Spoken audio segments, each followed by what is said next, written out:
sujet. Mon sujet, c'est Tshisekedi qui perce le cœur de l'ennemi. Et pour un dialogue, Bobo Sana, il n'y en aura pas.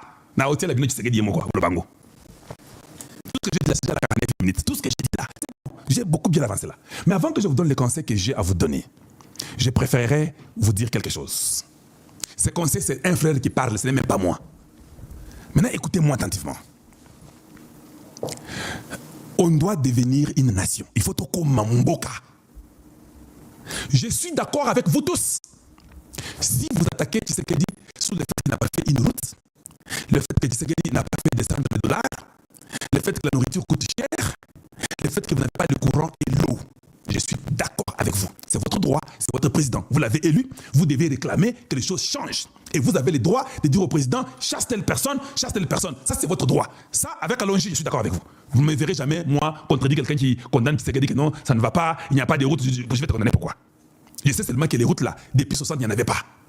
Lui fait ce qu'il fait et il fait un bon travail. C'est ça ma réponse pour toi. Mais toi aussi, continue à dire que non, ce n'est pas suffisant, qu'il fasse plus de routes. Si quelqu'un dit ça, je vous dis, avec moi, vous allez vous entendre, même si tu es dans l'opposition. Mais là où moi et vous, je ne m'entendrai jamais, c'est quand un ennemi, un étranger, parle contre le Congo, attaque votre président, et toi tu dis Amen, et tu es d'accord. Là, avec Alongi, ça ne marchera jamais. Je dis bien, ça ne marchera jamais. Et ça doit s'apprendre. Moi, il faut y aller. Débat Mogobo, débat Mogobo, je n'ai même pas suivi. Je n'ai pas fait le temps. C'est mon frère qui a suivi ça. Mon frère de l'Australie l'a dit, je suis étonné, sur une chaîne, que quelqu'un sur la chaîne, on lui pose la question. Ce qui Papa Nayo ne se comporte pas bien, il fait du mal. Est-ce que tu peux le reprendre comme ça? Quelqu'un a répondu sur une chaîne au Congo que ce qui Papa Nangazama, il était dans sa déni. Est-ce que vous avez compris ça? Ça, c'est le conseil maintenant que je vous parle calmement et j'aimerais que chacun de vous m'écoute. Cet enfant-là, il est irresponsable et il est maudit. Si ton papa ne t'écoute pas, si ton papa n'est pas intelligent, tu ne peux jamais, non congolais, je ne peux jamais dire que mon père n'est pas intelligent, il n'est pas bon, il n'écoute pas. Je ne peux pas dire jamais ça. Est-ce qu'un Congolais peut dire ça? Et on lui pose même la question sur le plateau. J'ai vu qu'il était très mal éduqué. Son papa a raté seulement la chance. Il ne fallait même pas que cet enfant-là naisse. Je suis en train de vous conseiller. Chez nous au Congo, je ne parle pas des Blancs. Je ne parle pas de tous ces Caucasiens, Asiatiques, Américains, tout ça, Européens. Non, je parle de chez nous, au Grand Congo. Dans le Grand Congo. Si ton papa n'a pas bien agi envers le fils ou la fille, qu'est-ce qu'on fait? Nous partons chez maman. Maman, papa refusait que je puisse partir. C'était important que je parte. Mais papa a dit non. Et puis papa avait été ivre. Maman, mais il faut quand même bien. Mes amis, ça peut me faire honte. C'est ce que l'enfant fait, même si ton papa est ivre. Tu ne partiras jamais dans la rue. Dis que papa l'a dit, Zoba, tu es nu, papa n'a pas des habits, tu es nu, et puis tu bois, tu fumes. Aucun enfant ne fera ça. Tu fais ça, tu es maudit. Même si ton père s'était enivré, allez-y, lire l'histoire de Noé dans la Bible pour vous les chrétiens. Même si ton papa est enivré, attention, papa ne va pas Zoba, solo, Zoba. Tu n'as pas le droit, il reste ton père, de dire que non, papa n'a pas Zoba, Azoyokate. Jamais. Tu dois dire à ta maman. Ta maman va aller reprendre son mari. Ou dans la chambre pour dire, hé chérie, yopi, où me la gamasa anga boy. Bana ba moni yobilamba, oza bilambate, ozo la ke la bana mabi. Ce n'est pas bon. On va aller dire aux frères de votre papa qu'ils viennent pour tuer des chèvres, tout ça, parce que comme ils ont vu, les enfants ont vu leur papa nu, ce n'est pas bon, c'est mauvais. Il y a beaucoup de choses. Mais aucun enfant ne pourra aller se moquer de son père publiquement. Jamais. Il n'y a qu'au Congo démocratique. Et ce qui est grave au Congo démocratique, le papa n'est même pas ivre. Au Congo démocratique, le papa est seulement sévère. Il dit, on ne va plus continuer à faire les choses de brassage, mixage, intégration. On ne va plus avoir des dialogues farfelus et inutiles. Un papa seulement sévère. Or, chez nous, quand le papa est sévère, on ne va même pas chez maman. On s'était seulement. Parce que papa a dit que tu ne pas monter. Mais ici, votre papa n'a pas bu. Votre papa n'est pas ivrogne. Votre papa garde ses enfants pour qu'ils soient bien éduqués. Vous parlez mal. Votre papa, c'est Tshisekedi. C'est juste un conseil. Maintenant, écoutez comment je vais faire la tournure. Si nous tombons dans ces jeux-là, d'appuyer les étrangers pour combattre votre papa, Makambo famille Nabino, au lieu de maman Nabino, maman c'est l'Assemblée. Le Sénat, l'Assemblée, tout ça, c'est là où vous parlez vos choses de famille. Maintenant, si chez vous, chaque fois que tu es contre ton président, tu vas aller appuyer les étrangers. Aucun pays sur la terre ne fait ça sauf le Congo démocratique. On peut être contre Donald Trump, mais jamais. Quand c'est la Russie qui intervient, quand c'est la Chine, quand c'est n'importe quel pays qui intervient, jamais tu verras les Américains condamner Donald Trump par rapport à un autre président. Jamais. Mais la politique interne, ils les condamnent chaque jour ici. Faites aussi une condamnation interne à propos de la gestion de Tshisekedi. Mais ne faites jamais une politique d'attaquer votre président au monde extérieur. Pour que les mêmes Rwandais qui ont tué vos parents viennent prendre et les os de vos parents et vos terres et qu'ils prennent tout. Ça sera la honte. Vous, on ne va pas vous enterrer. Toi, tes os seront mangés sur la place publique. Parce que tu n'as pas protégé les os de tes parents. Parce que tes parents qui sont pillés, détruits, qui sont massacrés à l'Est, tu as accepté de vendre cette terre-là parce que tu voulais l'argent, parce que tu étais cupide.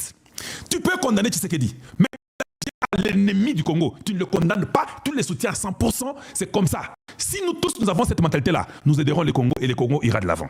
Mais si il faut aller rejoindre les ennemis de la République pour détruire Tshisekedi, cela veut dire que demain Bissopé, tango yoko zo bokonzi, Bissopé to saka mbangwe pa ennemi wana. Moko moko wana, to kepe sima. To combattre yope makasi na ennemi wana. Yope olongwe, ngape na ye, binope mbangwe pa ennemi wana, bokepe sima na ye. Bo combattre ngape makasi, mais chez Kalonji, je vous tue. Je ne vous pardonne pas. Vous pouvez jouer avec Tshisekedi, jouer avec d'autres présidents. Quand moi je suis président du Congo, tu pars rejoindre l'ennemi, je vous tue. Je l'ai dit ouvertement, je suis cru et c'est comme ça. Je ne vous laisse pas la place. Parce que je dois changer ce caractère-là. Tu ne peux pas aller rejoindre l'ennemi pour combattre votre nation. C'est comme si tu es en train de te combattre toi-même. Et vous comprenez que vous n'aurez jamais un pays, parce que chaque fois ça sera maintenant une rotation. C'est lui qui vient, vous le combattez avec ses ennemis, il part, les autres vont rejoindre les ennemis, ils combattent. Les autres pays du monde se développent, vous êtes en train de vous enfoncer. Il faut qu'on fasse un vœu. Nous voulons que la nouvelle constitution qui arrive, qu'on puisse faire un vœu, que chaque Congolais fasse un vœu public, mettant sa main sur la constitution, que celui qui va seulement soutenir un pays étranger par rapport à la nation doit être pendu ou on te ravit la nationalité. Il faut qu'on fasse ça. Et c'est très important. Suivons les frères rapidement et puis nous continuons. Mon frère, qu'est-ce que vous dites? Nous vous écoutons. Salut, cher frère. J'avais un petit commentaire à faire sur la problématique de la trahison des Congolais qui défendent les agresseurs, qui sont manipulés, quels que soient les motifs, peut-être ils sont payés, la difficulté de la vie. Bon, mon idée c'était que normalement je devrais écrire sur le YouTube, mais parfois je ne veux pas que les ennemis puissent donner des idées aux ennemis. Bon, c'est un peu compliqué, mais en fait, il s'agit de si, comme vous êtes un analyste politique et vous pouvez être en contact avec les décideurs, l'idée c'était que, parce que quand on regarde dans tout le monde entier, parce qu'aujourd'hui nous vivons dans le monde c'est comme un village planétaire, où nous sommes interconnectés. Les relations extérieures, des influences d'autres pays, où ils obligent une sorte de démocratie, droits de l'homme, c'est de l'hypocrisie partout, mais pour y arriver, on peut utiliser les modèles, l'exemple, on ne va pas copier, mais si on se réfère au cas d'Israël, l'Ukraine, on voit qu'il y a des partis politiques, il y a des opposants, mais on ne voit pas un pays au monde où une partie extérieure qui agresse le pays et qui a des acteurs internes qui soutiennent les agresseurs. On ne voit pas ça. Par exemple, en Ukraine, on ne voit pas. C'est que les Ukrainiens ont fait ce qu'ils ont passé une loi, même pour l'interdire, c'est que ça soit illégal, c'est normal.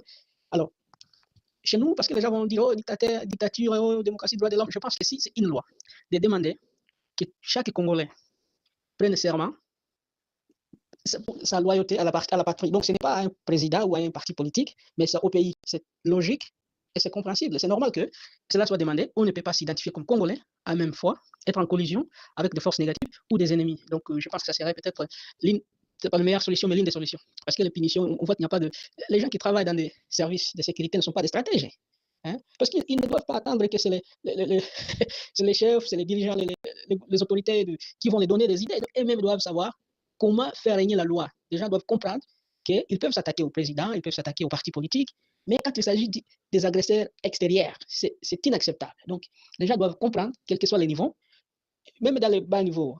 Donc, les gens doivent se débrouiller, de réfléchir comment on peut arrêter cette culture où un Congolais, c'est ça, qu'il peut se lier avec des gens qui commettent un génocide, des gens qui ont des projets d'exterminer toute l'histoire, même d'effacer l'histoire d'un peuple, et que ça soit accepté. Et surtout l'Église. Le Congo est le seul pays au monde.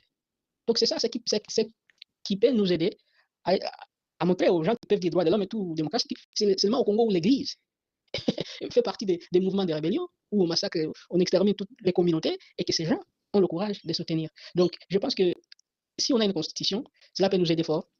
Les gens doivent promettre la loyauté à la République, même s'ils sont des opposants, sinon ils ne sont pas des Congolais. Et tous les gens qui sont des infiltrés, même, doivent avoir peur. Alors, ça va aider aussi, même s'ils n'aiment pas les Congo, mais ils doivent être calmes, ils doivent avoir peur de la loi. Donc, c'est ça un peu, merci. Vous avez entendu? Il n'y a qu'au Congo qu'on ne met pas de lois qui peuvent censurer tout le monde. Il faut qu'on en arrive là et qu'on commence à mettre des lois qui vont censurer aussi le monde entier. Très important.